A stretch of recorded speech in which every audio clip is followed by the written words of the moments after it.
What it is, focus your homeboy Fur back again with another episode of the realest, most entertaining sports show in the game. Put it on something. I'm solo dolo for the promo again tonight. But y'all know how I get down. We gonna handle business. We got some real shit to talk about in this episode. We got football previews to talk about in this episode. For some, football season has already gotten started. You know what I'm saying? So we got a goddamn lot to do. But before we get into it, I need y'all to go ahead and do this. Go ahead and do that right there. It costs you nothing to hit that button. You feel me? It costs you nothing to hit that button. Go ahead and do that. And let's goddamn get to it, because I don't want to waste no time. Y'all already know what it is. Y'all know what to do. Subscribe. You know the goddamn share it with your people. You know the shot with statement tees. Let's go ahead and get into it. I got some shit on my mind. Because the season jumped off of FAMU, y'all. I watched the game. That team was down at least 20 players. Some publications saying 20, some publications saying 25. You feel me? But they were down a lot of players, including the best player, NFL prospect Isaiah Lamb. Prolific edge rusher. Led the FCS, not just the SWAC, led the FCS in sacks last year. So they were without him, without numerous offensive linemen, just a lot of guys missing. He already had some guys dinged up. And if I'm not mistaken, they lost like 2 linemen during the game, and you know, maybe some other guys as well. They had a new starting QB in Jeremy Musa, who I was very impressed with. I'm gonna talk about that in a subsequent segment. So they were outmanned. Already playing against a Power 5 school like North Carolina, which is a basketball school, but you know, still got Power 5 budget and benefits from being in the ACC and stuff like that. If they were fully loaded, they were facing a tough task. You feel me? But given this circumstance, bro, you can see why some of the players, as reported, were thinking about not playing due to the safety issues. Man, this is violence. This is violence. This ain't like my basketball coach, Keith Barnes, shout out, coach. He used to tell us all the time, all he needed was 5. All he needed was 5. He said, I done started with 5, I done won with 4, played with 3. But basketball ain't violence. This shit violence. So if you don't have all your dogs, you don't have all your soldiers ready to go to battle out there, yeah, that could be dangerous. So I can see why some of the players might have been thinking, I don't know about this. Some of the coaches too, probably. So why'd they play? Because they needed the money. They got paid $450,000 to play that game.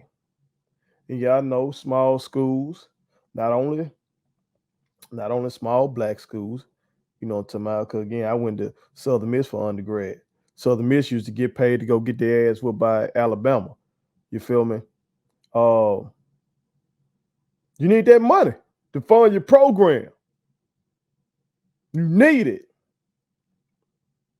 So those young men had to go out there and do what they had to do.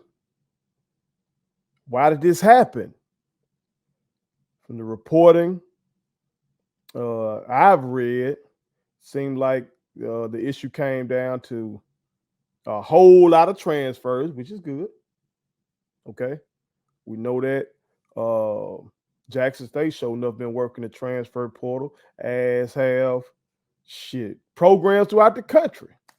This is the transfer portal era, as well as the NIL era. You feel me? But that transfer portal is jumping. So having a lot of transfers is good.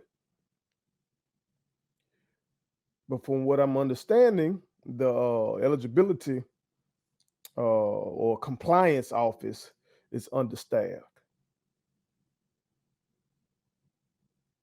But they ain't got nothing to do with those young men. Ain't got nothing to do with them. They went out there and played their motherfucking asses off. They played valiantly. Did they lose? Yes. Okay. But some motherfuckers acting like they finna lose by 60 and all that shit. I saw some motherfuckers talking about they were gonna lose by 60 even before this news broke. That ain't what happened. That ain't what happened. The final score is 56-24. Like I said, they played valiantly.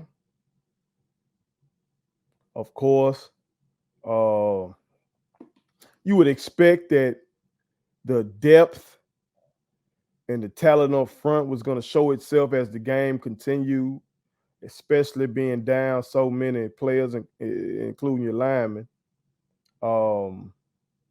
Got beat up on the ground pretty good. Pretty good is an understatement. Shit, because North Carolina ran for 314 yards on the ground. But I still was fucking impressed, bro. Because they showed resilience. So I'm not one of these motherfuckers that's finna get out on them like that. Not finna do that. Hey, hopefully y'all peep by now that I'm not one of them messing motherfuckers, slanderous motherfuckers that's finna get out on these other schools that I don't support. You feel me? Because at the end of the day, I keep saying if you black, you need to be thinking black.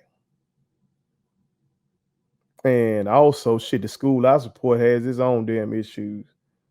You know what I'm talking about? And that's Jack State University. You know, shit, if I get to running down some of the things my sister has to deal with as a professor there, goddamn it, that could take up a whole show. We know the city, our capital city, dealing with a fucking water crisis right now.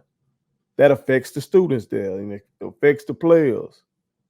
You know what I'm saying? And that's not their fault either. So a lot of the shit that's going on with all HBCUs is not the fault of the young men and women that attend there. So y'all see what my head needs. Simply state that we all won. We all won. And that's not a phrase I got from church growing up. That's not a phrase I got from school. It's not complex or anything like that, but it's very poignant. I got that from an OG in the hood that was a gangster disciple. That's where I got that from. But that's the mindset we need to have collectively as black people, that we are motherfucking one, dog. We are one. I don't give a fuck what school you go to. I don't give a fuck what conference you're in. I don't give a fuck if you go to a school. Shit. If you black, you ought to be thinking black. And this is one of those situations that was fucked up.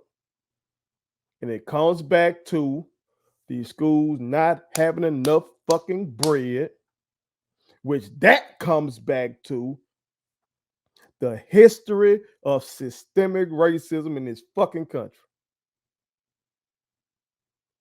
I've done a whole video about how the racial wealth gap affects.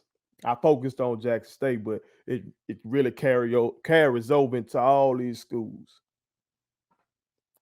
from K-12 on up through college.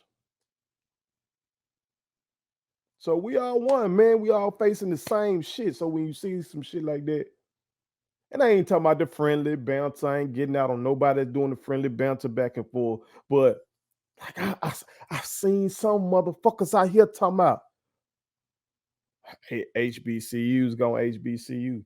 The fuck that supposed to mean, dog?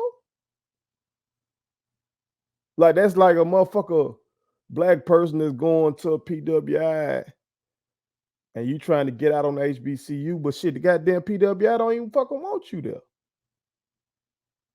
Take it from a motherfucker that again went to a PWI for undergrad and saw these motherfuckers tell me and others like me on the bathroom stall, all niggas go home. And whoever wrote that they the nigga. I'm a king, motherfucker. And so we gotta be all on that type of shit and thinking as king, queen, and you black, you ought to be thinking black, excuse me, that we are motherfucking one, dog. Because those young men, they just went out there and faced a school that was trying to save face. They just faced a school that was trying to save face. Okay? Yeah, I know. I told you before, you fuck with me for real. Y'all know I grew up North Carolina Tar Heel fan because of Michael Jeffrey Jordan. Okay? And that institution pissed me the fuck off with how they did one of their own, Nicole Hannah-Jones. Okay? The writer of the 1619 Project, Nicole Hannah-Jones. They refused to bring that woman on and give her tenure. Why? Because all this bullshit anti-CRT shit that's going around this country and really anti-truth. Okay? That's what's going on. So what did this institution try to do? An institution that's primarily known for its basketball team, and who have been this basketball team's best players historically? Black people. So what are they trying to do? They have a whole week dedicated to HBCUs.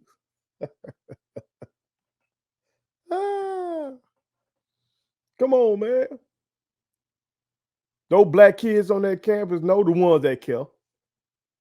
Because when that shit was going on with Nicole Hannah-Jones, you saw in the news that you had, kids being on campus being activists about that shit. You know what I'm talking about? So the institution is trying to, they still in damage control behind that. So they have a week celebrating HBCUs. They play FAMU. They give FAMU the money. You know what I'm saying? The game spotlighted. And those kids from FAMU went into that shit like that. And they should have had the backing of all of us. For real. And I did see a lot of us backing them. I really did. I really did see a lot of us backing them. And shout out to you. You get it. You get it. You feel me? When we lock up, you know what I'm saying? Like next week, I hope Jackson State University beat the shit out these motherfuckers. No cap. Okay? But in a situation like that, we are one, goddammit. And under those circumstances, I admire their effort. I salute Coach Simmons. As I said, I'm very impressed with that quarterback that they got. And I look forward to seeing what they do the rest of the year. And that's with taking that ass whooping from Jackson State. I get my little dig in. And which in that's fine. You know what I'm saying? But shout out to y'all. All right, FAMU. Put it on some. My kids wanted me to tell y'all to make sure you subscribe to my YouTube channel. Follow me across all social media platforms. Like the videos and share them. Did I forget anything? And turn on the post notifications. Y'all heard them. And also, visit Statement Tees, LLC.com and shop with us. That's Statement Tees. Every t-shirt you wear makes a statement.